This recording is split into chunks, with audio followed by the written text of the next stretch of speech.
দিন এগোচ্ছে কিন্তু বাংলাদেশের পরিস্থিতির কোনো পরিবর্তন নেই। গোটা দেশ জুড়ে বিরাজ করছে অরাজকতা। সেদেশের মৌলবাদীরা লাগাতার ভারত বিরোধী মন্তব্য করে চলেছে। যদিও আন্তর্জাতিক বিশেষজ্ঞরা মনে করেন ধারে ভারে সব দিক থেকেই বাংলাদেশের থেকে এগিয়ে ভারত।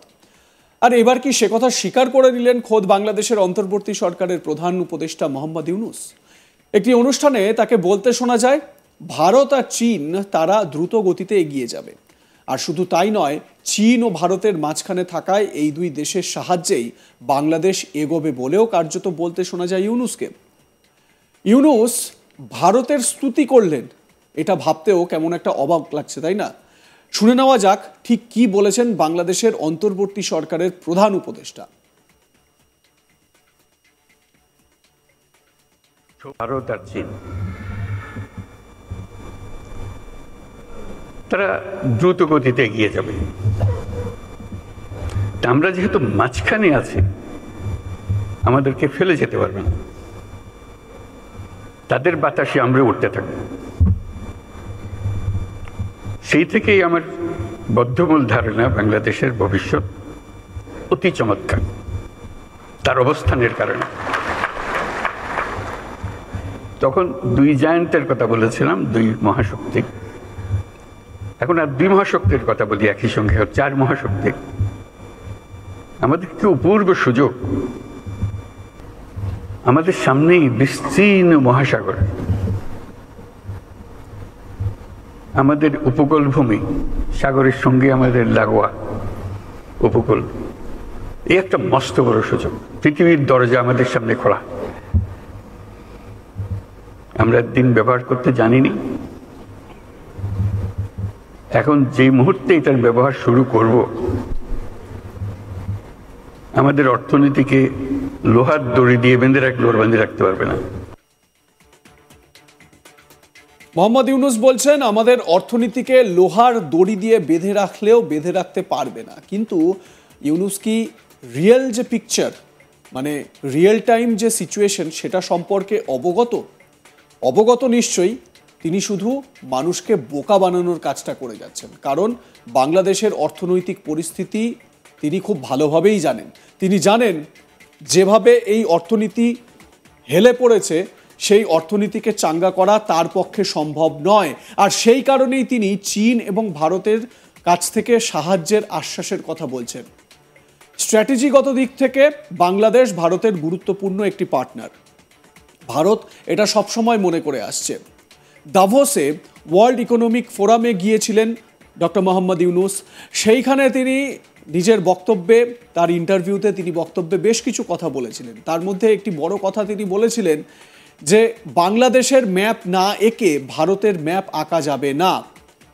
ঠিকই বলেছিলেন, কিন্তু এটাও তাকে বুঝতে হবে বাংলাদেশের ম্যাপ না এঁকে ভারতের ম্যাপ যেরকম আঁকা যাবে না, ঠিক সেই রকমই ভারতকে ছাড়া বাংলাদেশের অগ্রগতি বা ডেভেলপমেন্ট সেটা সম্ভব নয়।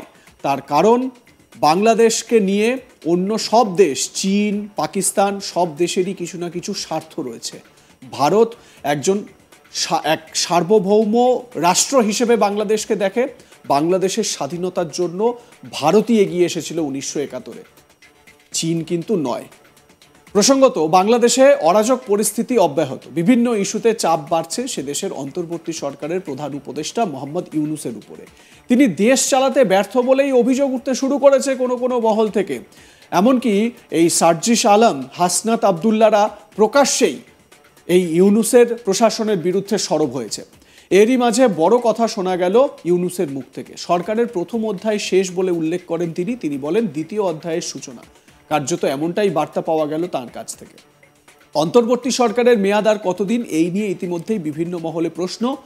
দ্রুত নির্বাচনের দাবিও উঠেছে। সেই আবহে অন্তর্বর্তী সরকারের প্রধান উপদেষ্টা মোহাম্মদ ইউনূসের নেতৃত্বে জাতীয় ঐক্যমত্য কমিশনের বৈঠক হয় বাংলাদেশের সব রাজনৈতিক দলগুলিকে নিয়ে। ওই বৈঠকেই এমন মন্তব্য করেন মোহাম্মদ ইউনূস। শুনুন।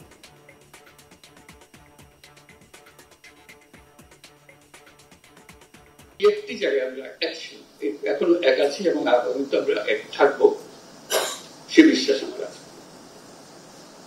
এটা যদি ঠিক থাকে, যেভাবে আমরা প্রথম অধ্যায় আমরা শেষ করলাম, দ্বিতীয় অধ্যায়ে যদি আমরা ঠিক রাখতে পারি, তৃতীয় অধ্যায়ের জন্য আমাদের কোনো চিন্তা নেই। আমরা নিশ্চয়ই নতুন বাংলাদেশ বানাতে পারবো। একটা জিনিস আমাদেরকে পরিষ্কার থাকতে হবে, এটা একটা মস্ত বড় শক্তি। প্রথম অধ্যায় যেভাবে আমরা কাটালাম, এবং এই কাটানোর মধ্যে যে সমস্ত শক্তি আমাদেরকে ব্যাহত করার চেষ্টা করেছে, আমাদেরকে ভুন্ডুল করে দেওয়ার চেষ্টা করেছে, তাদেরকে সুন্দরভাবে সবাই মিলে মোকাবেলা করতে পেরেছে। দ্বিতীয় পর্ব এই হাঙ্গামা হবে, কারণ যাদেরকে বাংলাদেশের মানুষ তাড়িয়ে দিয়েছে, অস্বীকার করেছে, তাদেরকে ত্যাগ করেছে, তারা ফিরে আসার জন্য অত্যন্ত ব্যাপক। প্রতিটি দিন তাদের জন্য মূল্যবান দিন, দেরি হলে তাদের জন্য অসুবিধা। সেজন্য আমাদেরকে শক্ত থাকতে হবে, মজবুত থাকতে হবে, এবং আমরা যেগুলো আলাপ করছি সেগুলো মতভেদ থাকবে, কিন্তু আমরা এর অর্থ নয় যে আমরা একত্র নই, আমরা একত্রে থাকবো। বাংলাদেশের বর্তমান পরিস্থিতিতে বিভিন্ন ক্ষেত্রে চাপ বাড়ছে মোহাম্মদ ইউনূসের উপরে, উঠছে দ্রুত নির্বাচনের দাবিও। এই পরিস্থিতিতে বিভিন্ন রাজনৈতিক দলের সঙ্গে বৈঠকে বসেন মোহাম্মদ ইউনূস। শনিবার অন্তর্বর্তী সরকারের প্রধান উপদেষ্টা মোহাম্মদ ইউনূসের নেতৃত্বে জাতীয় ঐকমত্য কমিশন বৈঠকে বসে বাংলাদেশের রাজনৈতিক দলগুলি। সেখানে প্রতিটি দলের থেকেই বিভিন্ন বিষয়ে মতামত চাইতে দেখা যায় প্রধান উপদেষ্টা মোহাম্মদ ইউনূসকে। সবাইকে নিয়ে চলারই বার্তা দিলেন ইউনূস, শুনুন। আপনাদের ইচ্ছাটা প্রতিফলন করা আমাদের দায়িত্ব হলো জাতির সামনে আপনাদের ইচ্ছাগুলোকে তুলে ধরা। এর ভিত্তিতে আমরা কি কাজ করবো সেটা আমরা পরে দেখার পরে ঠিক করবো যে এটা কি করা যায়, আপনাদের বক্তব্যগুলো কি আছে। ধরুন কথার কথা 100টা প্রস্তাব আছে ওনার নির্বাচন কমিশন, নির্বাচন প্রণালী কমিশন, যেটা প্রস্তাব আছে। কোনো একটি দল বলল আমরা 98টাতে রাজি, এই 2টাতে রাজি না। সুন্দর কথা, হয়ে গেল, মানুষ জানলো যে এটা। আর আরেকটা দল, কথার কথা আমি বানিয়ে বলছি এগুলো, একটা দল বললে আমরা 2টাতে রাজি, বাকিটাতে রাজি না। লোক বলে কি নির্বাচনের সংস্কার হবে, 100টা প্রস্তাব আছে, মাত্র 2টাতে আর বাকি। এইটা কেন ওনারা রাজি হলেন না, এইটা কেন ওনারা রাজি হলেন না? মানুষ যেন বুঝে দেখতে পায়, আমরা রেসপন্সিবল হই যে হ্যাঁ আমাদের কাছে পরিষ্কার। এই তালিকাটা তৈরি করা, এবং সেটার জন্য আমাদের কাছে আসারও দরকার নেই। আপনি বইটা খুলে বা যেটা লিস্টটি হবে লিস্টটিটা খুলে শুধু দলের সবাইকে নিয়ে বসবেন, এটাতে আমরা একমত, এটাতে আমরা একমত, এটার একমত নই, এটার অ্যামেন্ডমেন্ট লাগবে, এটাতে মোটেই একমত নই। এই তালিকাটা আমাদের কাছে পাঠিয়ে দিলে হবে, আমরা যথারীতি এটা ওয়েবসাইটে দিয়ে দেবো। লাইক কমেন্ট শেয়ার করতে ভুলবেন না। দেখতে থাকুন আজ তাক বাংলা, সাবস্ক্রাইব করুন ইউটিউব চ্যানেলটি।